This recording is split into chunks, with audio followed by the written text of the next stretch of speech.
lovelies, and welcome back to Rebecca Realness. Today is going to be all about the mindset, and honestly I've been so excited to share this episode because it's everything that I'm actively doing now, and honestly the most important thing about my work, because mediumship, reiki and the mindset work, everything leads back to your mind. So I'm just like, how am I going to cram all this information into 15 minutes and less? But I'm going to try my best, okay?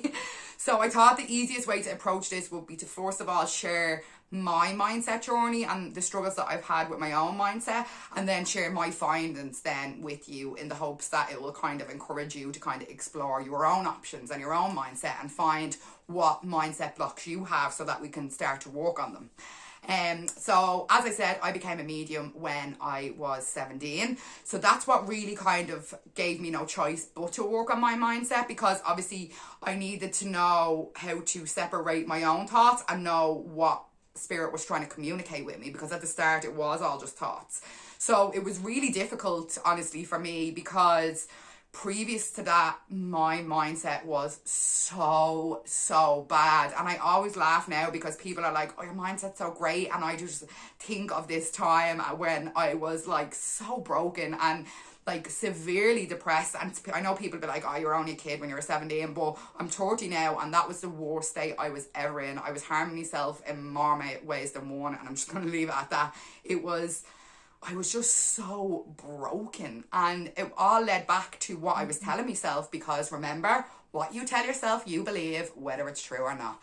And my inner world was an absolute shit show. Like, I had no self-love, no self-belief, like no self-worth. Like, I literally felt this small, and I remember just getting to a breaking point, and thank God that was when I found Orla and Christine in that lovely little angel shop, because they literally, hand on heart, saved my life. Like, I really don't know. I don't think I would be here now if I hadn't have found all this and found a way out. And I know a lot of people struggle with it as well. And it was like, when you're that depressed, I got really good at hiding it, and I know other people that have suffered with depression will 100% understand this, because you hide it so well because you don't want to have to explain yourself, because half the time you don't know what's wrong, because there's so much going on in your head. You can't pinpoint what it is that's actually traumatizing you at that minute in time, because there's so much in there that you haven't dealt with. So you hide it very well, but then at the same time you're annoyed that other people don't notice how broken you are. Like, get in the comments if you understand me on that one, because I used to feel like I was crazy until I actually start speaking my truths and other people understand what I meant by that. And it's such a dangerous and scary place to be when you're that depressed, and it all leads back to your mindset. So when I started my mediumship journey, and then I seen all the stuff about the mindset, and it really frightened me, because I was like, oh no, floodgates of hell, I'm not opening that. And it was like, no, you have to, do you know what I mean? So when I started, I invested so much time and money into like my self-development through mindset courses, workshops, all the rest. And it was honestly worth every penny and every payment plan that I've ever done, because now looking back 13 years later, this is my main focus now, and it leads back to mindset. And I see how many people struggle with their mindset because they don't realize that they have the power. Like, one of the most powerful things that I have ever learned was that you are not your mind. Pause for effect. You are not your mind. You have a mind, but you are not your mind. But most of the time, in most people's cases, your mind has full control, and you're just sitting in the passenger seat and taking whatever comes to you. You're not in control. You can't direct your own life because you haven't got control over your own thoughts and emotions. And that will fuck you up every single time. Like, everyone thinks, as I said in the last video, what you present is like not really relevant, to be honest. How you present yourself to the world is your mask. How your inner world will determine how happy you'll be, if you will ever love yourself unconditionally, or allow yourself to be loved unconditionally.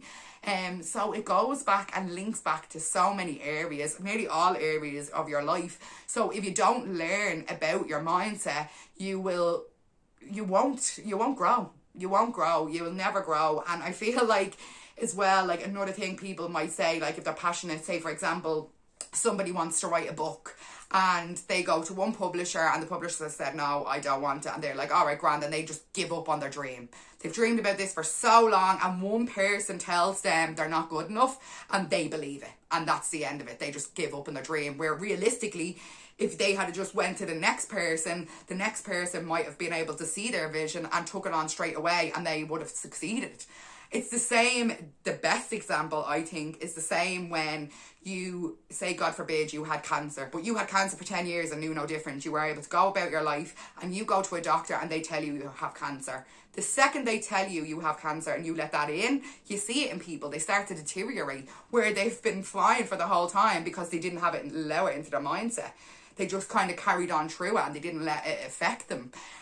So your mind, your mental and emotional, your mental and emotional state can harm you physically and create physical illnesses in your body. So I'm only giving you all these facts to show how important it is that what you tell yourself, what is it?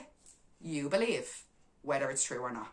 So what I want to really touch on today is just the power of your mind and the power you have over your mind, but the power you have not taken control of, most likely up until now.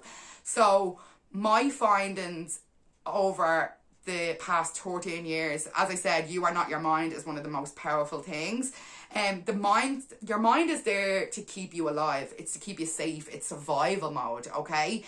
So the second you want to change something and go in a different direction, if your mind can't see it, it's like an overprotective mom. So if it can't see the outcome, then that's when it'll instill fears, worries, and doubts, which will make you procrastinate, or it'll make you stall, or make you stop altogether. So that's where the saying, feel the fear and do it anyway, comes from. It's like if you feel anxious or fears, worries, doubts, anything like that, that's normally a sign that you should push forward, not shy away. So you really need to change your mindset towards that. And like your mind has things called mind files. So I'm trying to think of this saying and it'll explain it really well, but it's a bit of a tongue twister. So it's like something is nothing until you make it something. Then it becomes what you made it. So for example, you could send two people into a movie theatre and get them to see the exact same film and they'll come out and give two completely different views. It doesn't mean they're wrong. Either one is wrong. It just means that's their perception of that situation, of that film, of whatever it is. So people can only meet you from their own state of awareness. So it's so important to stretch them mind muscles and to learn and to grow and to develop your mind. But that all starts from learning to control your emotions, your thoughts, your reactions, and your actions. So it's all about being conscious. So you have your conscious mind and you have your subconscious mind. So your conscious mind is all like basically the outer world, how perceive the outer world, everything that kind of goes in, what people tell you, what you see, everything else. And then your subconscious is your belief systems. It's your self-limiting beliefs. It's like your mind files, what you already know about the subjects. And it's, if you want to make real change, you have to change the subconscious mind, and that all links back to the self-limiting beliefs, creating new empowering beliefs so that they stop blocking you and you stop self-sabotaging yourself. And then it's got to do with like your habits and changing your routines and everything like that. So it's all the background work that's how you make the changes inside that'll change things on the outside. So as I said before, it's like successful people had multiple failed businesses until they went inside themselves and made the changes inside, and then things reflected on the outside. So it all leads back to, you need to develop, you need to learn, you need to get some sense of control. And that all comes to conscious choices and conscious thought processes. So say for example, like if something bad happens and you can feel yourself starting to spiral, you won't be able to stop like the initial spiral, but you can 100% be conscious and be like, no Becky, stop, I'm not going there today, I know where that leads, so I choose to think about something else, and just shift your focus to something else. So that will completely like overlook that whole place that we're about to go and lean to something more positive. And that's kind of, it's them little adjustments and them little shifts and changes that completely change your life. Honest to God, they really do. Like, even in all these years, you will still run into blocks. Like, as I said, from starting, I was a broken person, and it took so long, and it was so difficult to change the way I looked at myself. Like, I used to be a lot bigger than I am now, and I still sometimes have what I call the fat brain. Like, I will look and see the things that I hate about myself. I won't see the overall. I don't look at things that I like about myself. And that comes from bullying myself all them years ago. Like, for example, before I started all this work, I struggled to go to the gym. Obviously, I had a lot of weight on me, and I wanted to be thinner and healthier. But I used to set an alarm to get up early. I was never a morning person before, like, get up early before work and go to gym. So I'd wake up and I'd be like, get up, you fat bitch. Get up, you lazy bitch. Get up, this, that, the other. And I was such a bully, like. And it's like, there's enough people to put you down in this world without you doing it yourself, do you know? And then, obviously, it took a long time for me to be completely comfortable in my skin. I'm still not where I want to be, but I fully accept myself, flaws and all. Like, there's no such thing as perfection. You can be perfectly imperfect. Do you know what I mean? That's the thought process that I've changed to. I can accept myself, flaws and all. There'll be always something that you need to work on, but accept yourself for who you are now, and then acknowledge the parts that you want to work on and you want to develop, because that's self-development. That's it. That's a boost. That's you. That's self-care. That's self-love, and that's self-worth. Do you know? So that's where it all comes from. But first of all, you need to find your major blocks, and whether that's in love, your own health, happiness, relationships, whatever it is, friendships, family. I know families can be a major block with people as well, because people will be like, oh yeah, but they're your blood, you have to get on and blah, blah, blah, or you have to give them another chance and this and that and the other. But from my experience now, I have been blessed. I have the most amazing family, and I genuinely count my blessings every day, especially since traveling, because I just assumed every family was like that. And then I went traveling and people hadn't talked to their family in years, or they have nowhere to go, or sometimes your family can be so toxic that you are best off staying away from them. And that's something, like, you can't, every situation is different. So sometimes your biggest block and your most toxic relationships can be your family. So then it's up to you to go out and create your new family that are going to uplift and empower you. And that's okay. Like, everybody's journey is going to be different. It's just about finding what makes you happy, what you're passionate about, and finding your purpose, and then finding like-minded people and people that bring you up and not bring you down. Like, going back to childhood and all, like, and people that you used to hang around with, and you might have been a cool kid, but they were all bullies. So, like, people that you see later on in life that were considered the nerdy type might hate you as soon as they see you, because you hung around with the people that made their life hell for years, do you know? So there's so many different versions for different people. Like, everybody has a different perception of life and what's in front of them. So it's just about being conscious and making good decisions and basically learning and unlearning. So going back to your mind files, it's important as you get older that you have to unlearn certain things, because going back to family and their beliefs, like, for example, money. Like, if you grew up and your family said, oh, money doesn't grow on trees, or like, if you have really big goals and they're like, you need to get back down to earth now, just get yourself a job, get a bit of money, get your house, your mortgage, kids, blah, blah, blah. Like, it was very set and standard back in the day, where now, like, you have so many opportunities. Like, you might not want to start a family straight away. You might want to go and travel the world. You might think, like, oh, I don't want to stay in this place where I grew up. I want to go and grow somewhere else. Sometimes the environment is so toxic and you can be so broken from an area that you grew up in that you don't think you can ever thrive or grow in that area. So it might be good to go and get a fresh start, away from the drama, away from the connections and all that thing. So it is different for everyone, and it's so hard to fit. Like, I'm nearly at 15 minutes already, and it's so hard to get into all the nitty gritty and the different sections. Like, I'm after creating a 6-week online course for all this, so it's impossible for me to cram all this into a short video. But what I just want you to know is that it's up to you to become conscious and figure out your self-limiting beliefs, and then create new empowering beliefs. You also have to learn to control your thoughts and emotions. The way with your emotions, to control your emotions, you can control how you feel, but you can control the emotions that you're feeling and make sure you're labeling them emotions correctly. Say, for example, you might say, I'm angry at you, but you're actually frustrated because he did something that you think they should have done differently. That's a matter of opinion, you know, so that's why communication is so important. Like, there's so many different areas in it that I'm just like, I wish I had all day to talk about this, but I don't. So I'm going to try leave it there, and I am going to get into separate versions of it, because identity work is a big thing with change, and it's like who you used to be and who you're trying to become, and most people get stuck in this limbo area and they don't know how to make that transformation and how to become that person. And how you become that person is believing you are already that. It's about becoming that person is absorbing that person's routine, their habits, how they think, their thought processes, what they watch, where they live, how they interact, how their mind works. It's like you have to do some sort of course and development and workshops. And one thing I learned in one of them workshops, which I thought was amazing, and again, a tongue twister, so I'm going to try to get this right, is that it's, hold on, learn and do, and then learn some more.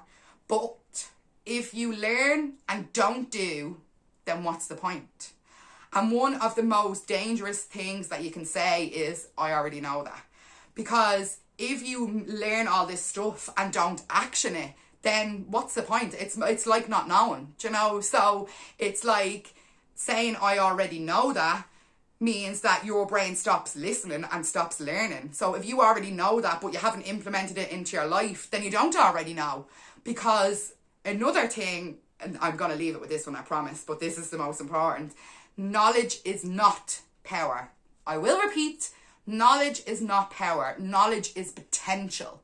So power is taking action, because power and taking action creates the power and will actually change the outcome and gives you that control over your life. If you're just sitting there and you have all this information but you're doing nothing with it in your life, then you haven't implemented it in your life and it's not going to change your life. So you're just sitting there with all this great knowledge, like what I've done with 15 notepads of information and not knowing what to do. So I created the self-development retreat. I kept saying self-limiting.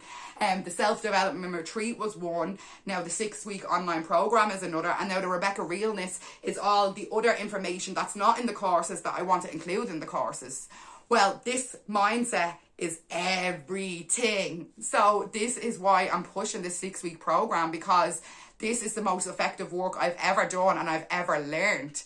So this is why I want to teach people that it's your responsibility to step into your own power and take responsibility for your own life, for your own thoughts, your own emotions, your reactions and your actions. Because if you learn to control your reaction and your action, that will change the outcome of the situation.